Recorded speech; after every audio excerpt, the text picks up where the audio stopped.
Okay, so this is our calendar session, and we'll be populating our school calendars with our schedules. Somebody asked me what I was drinking. On my Flipgrid, one of my assignments over the last spring was for the kids to teach us how to do something. So one of the kids taught us how to make taro tapioca boba, and so I learned some stuff from Flipgrid as well. They taught me some cool tech stuff, and so it was neat. They get to showcase who they are, what they know, and so I think Flipgrid is pretty darn cool. Um, Today this I'm hoping to get you out because this is not going to be like a not necessarily unfun, but it's more just a logistical thing that we want to get done, and I'm going to teach you how to do it. And I also have a slide deck. I also have a video tutorial. So we have three ways to hopefully get every secondary person through this process.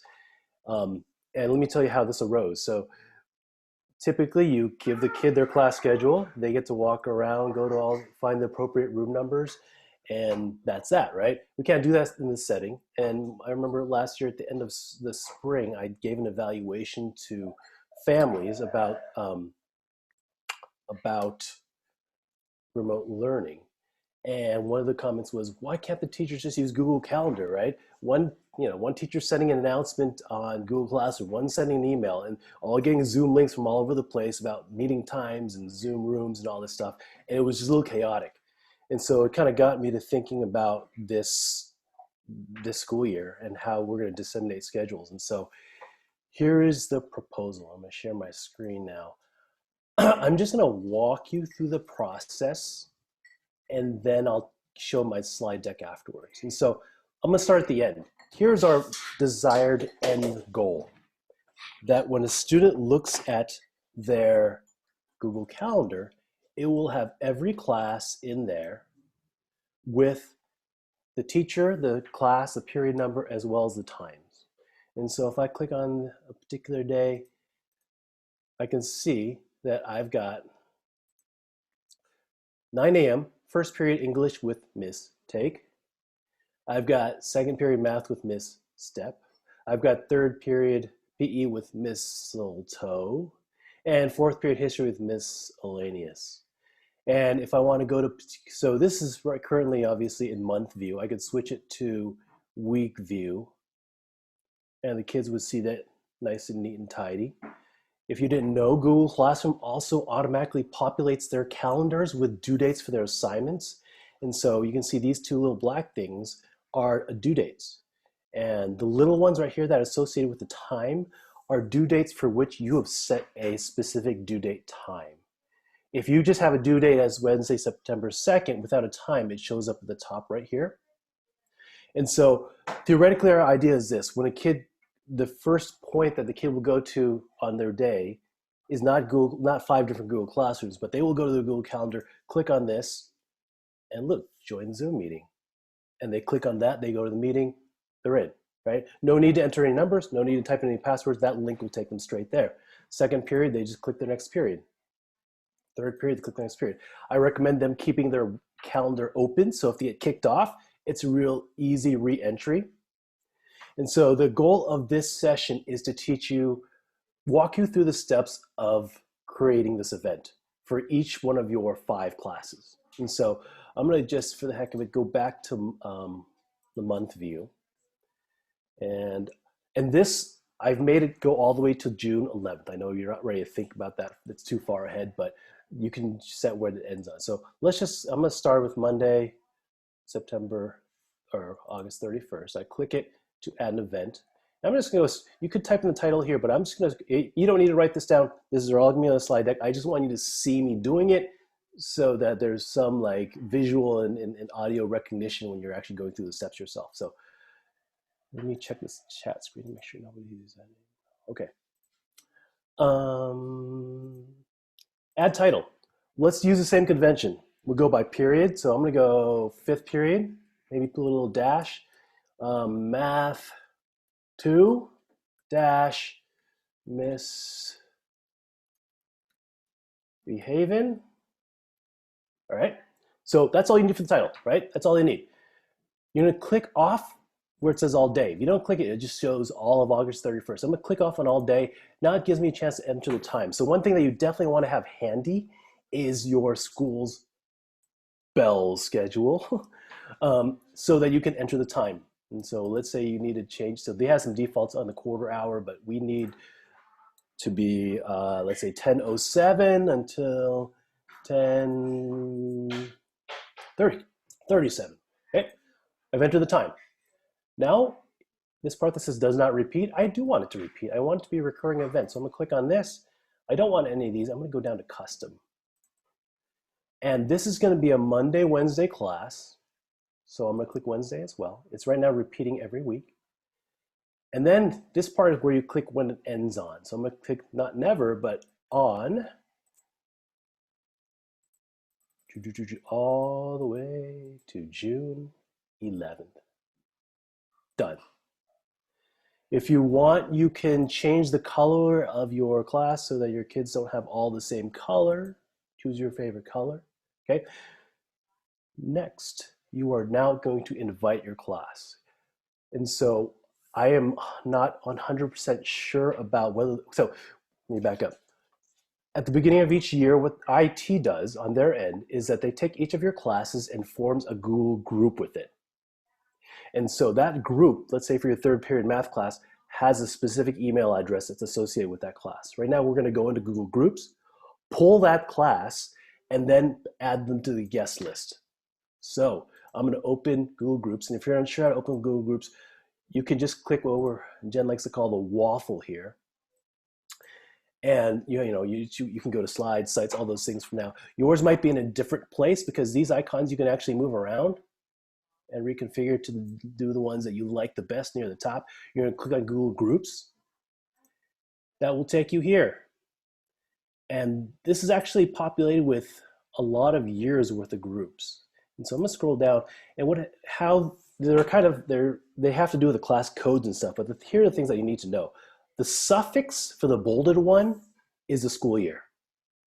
So 2020 is not on here for me. I'm just going to choose the 2019. I'm going to look at here. It says ALU Period 7 Math 8 Challenge. You see it's slightly faded here, but let's say that's the class I want. You're going to highlight just this title. And for some reason, you can't highlight from right to left. It does this little thing where you drag it around. I found that you have to highlight from left to right. Click, drag, just that much. I'm going to hit, and then sometimes it does that, and that's no fun, but that's okay. If it takes you here, basically it took you into that room, but you can just highlight this part now, Command C, so I've copied it. And I'm going to go back to my calendar screen and go back to the guest window, highlight that, and I'm going to paste. What it does is that it makes a suggestion for you. Is this what you wanted with the at ausdkl12.org on the end? And I'm going to click yes. And now it's going to send an invite. Well, actually, it's going to pre-populate the student's calendar with all of those. I don't think they even have to accept the invite. So that when you click save, I click send. I'm not going to right now because this is my last year's class. All their calendars will all of a sudden have Monday, Wednesday from 10:07 to 10:37 from now until June 11th in their calendar. Oh no, sorry. I am so sorry. I forgot something. Add video conferencing. This is, oh my gosh. It's all right. Yes, it's still there. Okay. I made a mistake, but I can just go back to it and click the edit button. This is the key, the secret sauce right here. Your Zoom account can and will be linked to your AUSD account. So you're going to click on Zoom meeting. Now, I've already done this, but when you do it the first time, it's going to ask you, do I have permission to access does Zoom have permission to access your Gmail account? And you're going to click yes. Right now, it's not going to be asking me that because it's already done it. And so I click that, and boom. That will show up so that all they have to do is click that to join your meeting. And now I click save, and we're off and running, right? And then basically you just have to do this 5 times, one for each class. With each class, make sure you invite the appropriate group of kids, and you'll have your class. Every student will have their classes populated. A couple of thoughts about that. If you have a kid who joins your class midstream, mid-year, right? Let's say they join my 5th period science class with Miss Isipi. I just need to take that kid's email and add them as a guest. And what they'll ask you at that point is, do you want to add them just for this particular day, or all events, or all subsequent classes? And you can just click all subsequent classes. So it's pretty straightforward as far as adding a kid schedule to their calendar. The part that I'm a little unsure about, which I think this workaround is, if a kid leaves your class, you're going to need to ask them to delete the event. Once they delete one event, it'll ask, do you want to delete all the events? And that will be done. And so that's how you deal with kids who add mid-year. And so as I scroll through my months, I've already populated for the entire year. If you want to change one event, let's say this is a holiday and there's no class on Monday, I could actually click on this. I could click the garbage can and they'll say, delete recurring event. Do you want to delete only this event?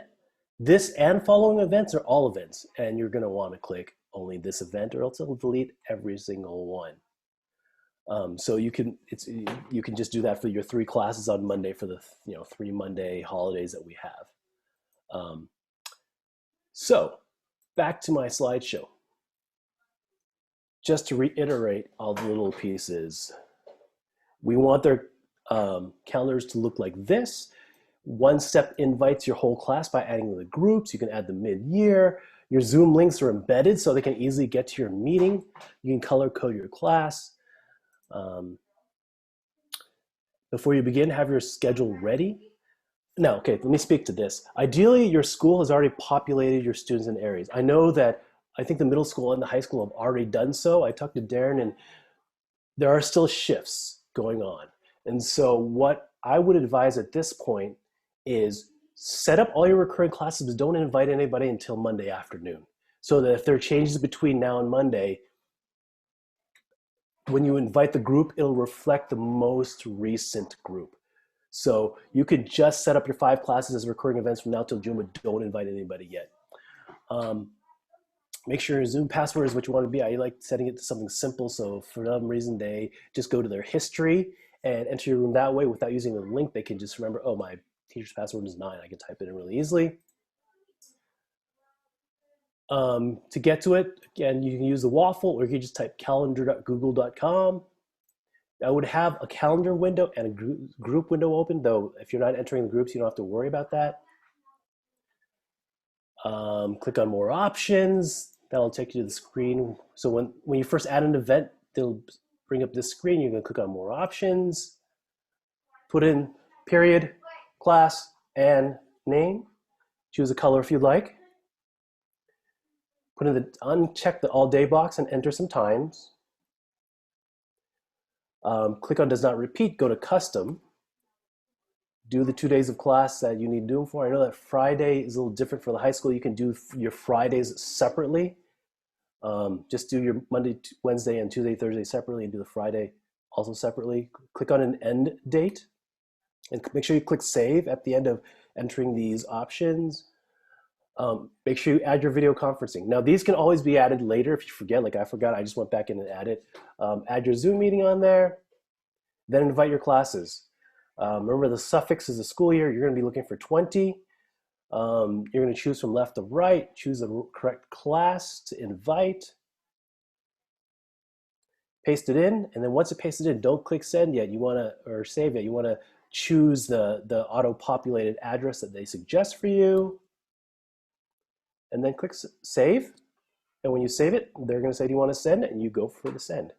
And incidentally, if you do make changes, it'll ask you, would you like to inform all the class members you want to email informing them of the change, and you can always opt for that. And basically do this for all 5 classes. If students added mid-year, just find their email, put it in, invite them to that series of events, and that's it. I don't know if, so if you go to the EdTech website, let me lead you there for a moment, and I'll put the bit.ly in there.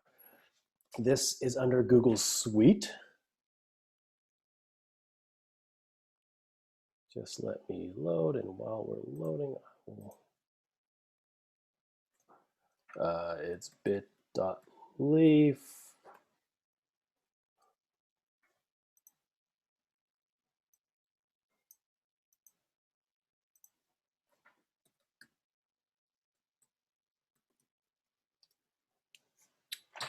All right. So if you go to our EdTech website and the page that you want to go to is Google Calendar, so Google Suite, Calendar,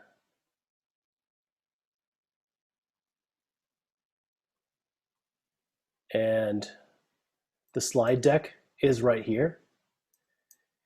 And where's my video? I have a video up somewhere of the instructions for this as well. People were asking earlier, if you click on this slide deck, you will see it in the screen, but now I've changed it, so if you click this link down here, it'll open up to a bigger window for you, so it's easier to read. So to reiterate, I would highly recommend not scheduling it through the Zoom app. Do your classes through the Calendar app, not the Zoom scheduling feature, okay? And that's it. I want to give you some time to actually do this because this is the way that kids are getting their schedules this year. And so, again, the schedules are not shored up yet. I would recommend just creating all your recurring events and then check back on Monday afternoon and enter all their schedules from there. Okay? That is it. All I have from here.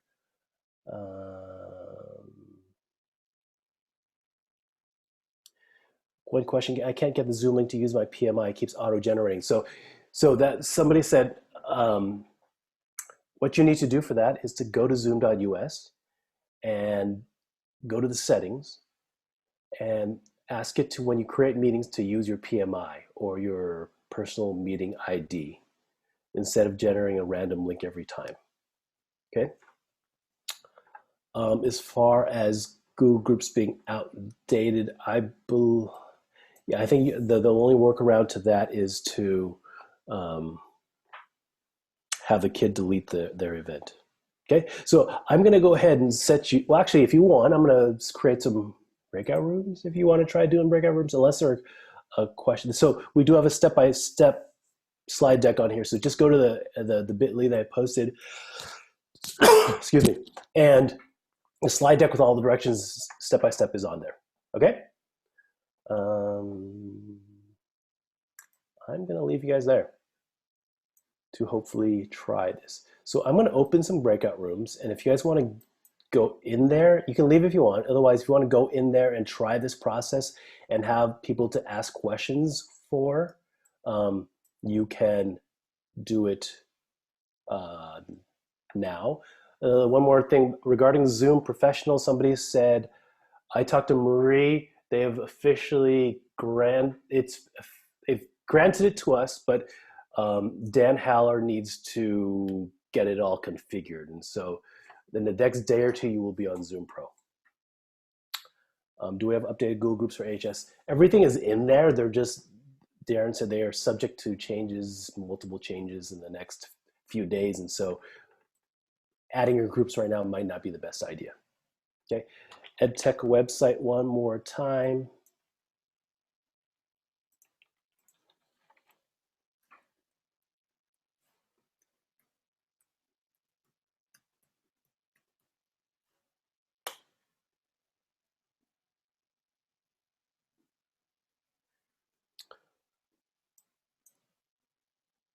Oh, another thing to check, sorry. There's an option that says embed, and when you go to zoom.us, zoom.us is super important to do your setting. There's an option that says embed password in your link. Make sure that that is checked. All right, that way it'll put your password in your link so that when they click the link, they don't have to separately enter a password. You don't want to generate a random password. I would just use we could use a site specific, however you want to do it. For now, just make it a simple one. Yep. Okay, so I'm going to put you in some breakout rooms so you guys can work, or you guys can leave if you need to. I will tell you, to create all 5 schedules, I would say it would take you 20 minutes or less, probably 10. Once you got the first one going, all the rest are pretty quickly. All right, here we go. Is a district policy have a password?